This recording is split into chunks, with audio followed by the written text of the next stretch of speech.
Good day. This video is intended as a partial fulfillment for the requirements of the course in medieval philosophy of the discipleship 2 of San Carlos Seminary. And in this video, I will try to give some light, to give some insights with regards to similarities and differences of the arguments of Saint Anselm of Canterbury and Saint Thomas Aquinas with regard to the existence of God. Take note that this video is not that comprehensive, but at least I will try to give some similarities and differences with regards to their arguments for the existence of God using reason and faith. Let us start with Saint Anselm of Canterbury. Saint Anselm of Canterbury is famed for his ontological argument in proving God's existence.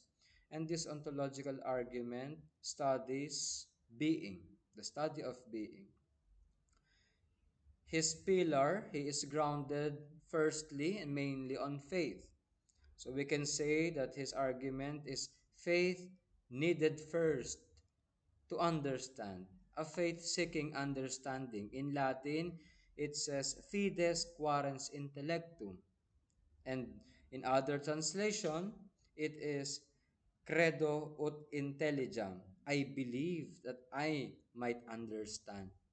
And this is manifested in his work in Proslogion, wherein he cites certain biblical texts from the sacred scriptures, and this manifests his faith, no, as a man of faith who seeks deeper understanding of God, deeper understanding of everything, deeper understanding, a faith that seeks deeper, a, se- a seeking faith to understand. With regards to his arguments, he starts it firstly that God is a being that which none greater can be conceived, that God is the greatest possible being that can be conceived. God as the highest being that can be conceived. His second point is that God exists in our minds. He exists in our minds. No? Can think of God. His third point is that there is a difference between beings in reality and beings which is limited to just in the mind or just in understanding. And greater are those beings who exist in reality. But those beings who exists both in mind and in reality are far greater than those with only one. And with this, he posits that God is the greatest possible being.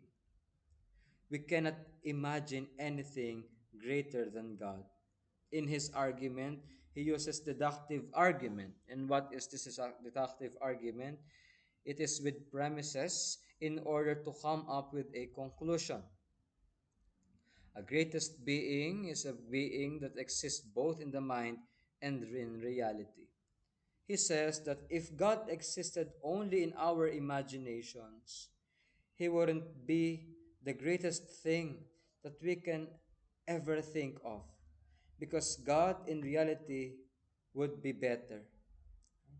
God must exist in reality. So he starts with the concept of God first. Concept of God. And his attack, his main is a priori. No? He is using logic and reason, and his arguments are very Platonic. No? Platonic in a sense that from transcendent, no, going down to what is real, from transcendent to reality, going down. The movement is going down, and that is Saint Anselm of Canterbury with regards to his uh, proof of the existence of God.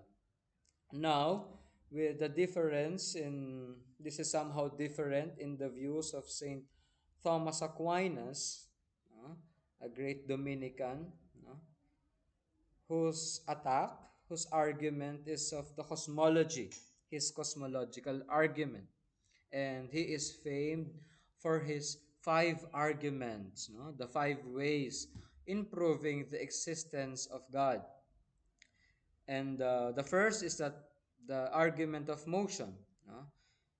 This motion is not just about physical motion, not just about the laws of physics, the laws of the corporeal and material world, but this motion talks about the metaphysical movement of things, act and potency, matter and form, and everything metaphysical.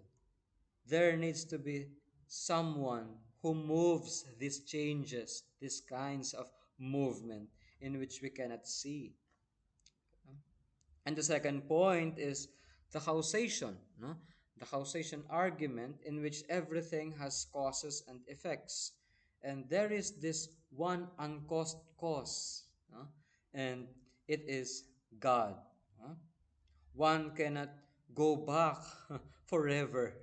Or we call this, no, as we understand philosophy, as infinite regress. There must have been someone, there must be someone there. And for him, it is God. His third point is the contingency, the argument of contingency, that in the world, not everything, the everything is contingent, no? Everything is contingent. And this contingency, it must have a necessary being. And this necessary being must be God. No? Because if everything is just contingent, everything can be considered as non existent or just false. Again, go back to the infinite regress. Now, his fourth point is about the degrees, no? The argument of degrees of perfection. And he says there that something perfect which everything else is measured. There is this measure of the perfection in everything. And what or who is this measure? It is God. God is the starting point of everything. His approach is starting from observing the world, observing what is real, observing where he is, going upward, no? Going to the transcendent. His approach is a posteriori, no? Empirical observation and induction reasoning. His approach is also Aristotelian. From what is real, from what is corporeal, from where he is, to the transcendent, to God. It is upward. So it is quite different from Anselm, who is downward. And their similarities, no, their similarities, well, personally, they are both saints, great saints of the Catholic Church. They are great men of faith. But with regards to their arguments, we can see here that they both agree, first, of the existence of God. They believe in the existence of the divine, of someone transcendent beyond the corporeality that we live right now. Beyond everything, there is the existence of God. And the second point with their similarity, the importance or the value of the reason and faith. Faith and reason. No? We can connect this to how philosophy, no, becomes, no, the handmaid of theology.